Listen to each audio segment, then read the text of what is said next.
Oh, thank you for listening. My name's Thomas Mergel, and today's review is for the new Abbath CD, a self-titled debut that is going to be out January 22nd, 2016 on Season of Mist. Abbath is a man nor a band that needs no introduction. The first solo album since the departure of his beloved and incredible black metal band, Ex-Immortal. You'll immediately pick up on some of the riff orientation and stylings found within this album. Also found on this release are some profound and punishing drum work that could have easily been on any of Abbath's past work. Bass work is strong, the mixing is well done, the production values really give these riffs some really massive sound. And I don't want to compare Abbath and Immortal too much, but who am I kidding? It'll be the first thing everyone does, and it's really hard to not compare this album, this brand new Abbath album, to anything that has been done in the past through Immortal. You'll hear some good Immortal songs, riffs within the song, and some big time catchiness within those riffs that are as cold and it kind of has a slight grim atmosphere to it. But for sure, you will find these things, and it may not be 100% what you are expecting. Abbath begins with To War, a rather upbeat metal storm of riffs, drum work, and Abbath's classical vocal remedies. While this song is a pretty darn good opener, it's lacking something, and the opening couldn't have been drawn out anymore, I don't think. It takes a long time for the meat and potatoes to kick in, and To War is a pretty good song, but I was expecting a little bit more. It's decent though. I'll leave it at that. Winterbane kicks in, and the way the drums, the way the drums are, the double bass pushes on with a simple snare and cymbal pattern, while the double bass is just going crazy. It goes along well with the aggressive riffing under it, and it really makes this song just mean. Although I really think the songwriting on this track and riffs they're just incredibly catchy. I really like Winterbane. It's a good song. It seems that the song, it really does kind of carry on. It really does go on for a while, and I kind of noticed that, like, oh, how much longer of this song do I have left? Like 30 seconds, and it's only like 2 minutes into the song, and it's about 6 minutes and 49 seconds, I think. But I do enjoy how the song rolls. I actually do enjoy the little classic Abbath breakdown there is with the guitar playing. It's really good stuff, and I really enjoy the track. It's a mix of later Immortal with something, new and unique. Ashes of the Dead has an interesting use of riffs as well as some wind instruments. A very big-time build-up using just huge classic Abbath riffing and chords during some of the moments as the drums just pummel on this song, and it just makes it fun to listen to. Ocean of Wounds settles down the tempo a little bit and puts out some crushing riffs as the drums just continue to impress and help move along the songs just so perfectly. A good song, nothing too heavy, but definitely a respectable track nonetheless. Count the Dead really showcases what this band is about and the sound they are trying to portray to their fans. It's not necessarily black metal, but it's damn near good old rock and roll with a black metal kind of mentality. I mean, Abbath's vocals even just sound like Lemmy from Motorhead, rest in peace, during the chorus. The song kicks up a notch at the 1 minute and 50 second mark after the second verse, which then turns into more of a blackened maelstrom of riffing and just heavy drumming. I really like the riff to solo ratio near the end of the song as well. It's really nice. Next up is the best song on the album by far. It was an early single released on YouTube. It was a live recording. It's Fenrir Hunts. And it just has an attack about it that reminds me of an angrier Immortal mixed with demigod-era behemoth riffing, all while incorporating excellent songwriting to keep the mosh going throughout the entire song. Root of the Mountain is a nice change of pace after that aggressive track. This song has a nice tempo, and it's got a decent groove to it, but the riffs and song in general just isn't anything too special. It's nothing you need to listen to after a couple of times, and it's not one of those tracks that you'll want to skip every time, but trust me, I think you'll tire of this one rather quickly. Finally, when Endless kicks in, I always think that I'm about to hear the very first song again, because it's pretty much the same riff. There's a little change to it, but listen to the very first song, To War, and then listen to the very last song, Endless, and it's pretty much the same riff. It's not even an interesting riff at that. It's just kind of a lazy one compared to the wonders that Abbath have created before. Once that garbage finally passed, though, we get some more traditional sounds coming from the speakers, and it's enjoyable.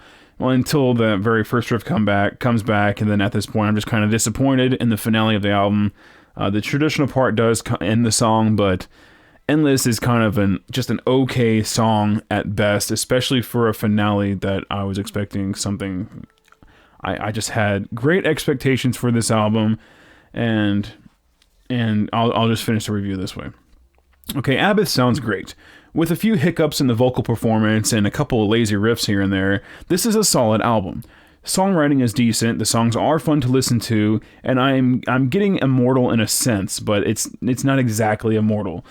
There is something missing from the ways that Abbath used to create and craft his songs, and it's definitely noticeable. Out of the 8 songs I heard repeatedly, I think 3 of them actually are truly worth gawking over. It's truly worth all of the PR and the hype that this album is getting. The rest of the songs are average at best. Another key thing I want to bring up is, yes, this is Abbath, and yes, they're all about the culture, and even their corpse paint is painted on them, and then they're all about black metal, but this is, it's not really black and death metal. It's more like black and rock and roll sometimes. It really is a dumbed down version of Immortal. I just don't have that sense of, oh man, this is chilling, or this atmosphere is just cold, or anything like that. I have this decent music that is good, but it's hard to call it 100% black metal. It's kind of like Immortal's last album, but just not as enjoyable. Abbath is pretty much Immortal, but with less calories and the same great taste, but now that I think about it, the taste isn't even nearly as good. And while I definitely enjoy seeing Abbath on the cover of magazines again and on tour playing his music, I must admit that Creature almost steals the spotlight on this album. His drumming is spectacular. He commands the armies of hellish percussion on this record, and the end result is something just satisfying to loyal Immortal fans. So it's damn near the same kind of style and sound that Immortal has had for the last 2 decades. King of Hell's performance is noticeable and easily audible in some sections of the album, but nothing notably grand. He is definitely outshined by the drummer and the guitar riffing on this album, and I just want to add that the production is also really good. I really like this album. I think I will add it to my collection. I like the songs the songs that I do like. I'll bring this up. Okay, so they released 4 singles from this. One was very early. On September 24, 2015, they released Fenrir Hunts. I loved that song. I thought, if this is the way the album's going to flow, I'm all in. I'm buying this thing immediately. Winterbane came out November 10th, 2015, so almost 2 months after that first song, we got another new song, Winterbane, which I think is another good track. And then Count the Dead was released on December 11th, another good track. These are the 3 songs that I think are the strongest on the album. Ashes of the Damned was released about 2 weeks ago. And then finally, the full stream of the album was released on Guitar World on January 12th, 2016. Or it might have been January 11th, 2016. And I must say that those 4 singles are the strongest ones on the album.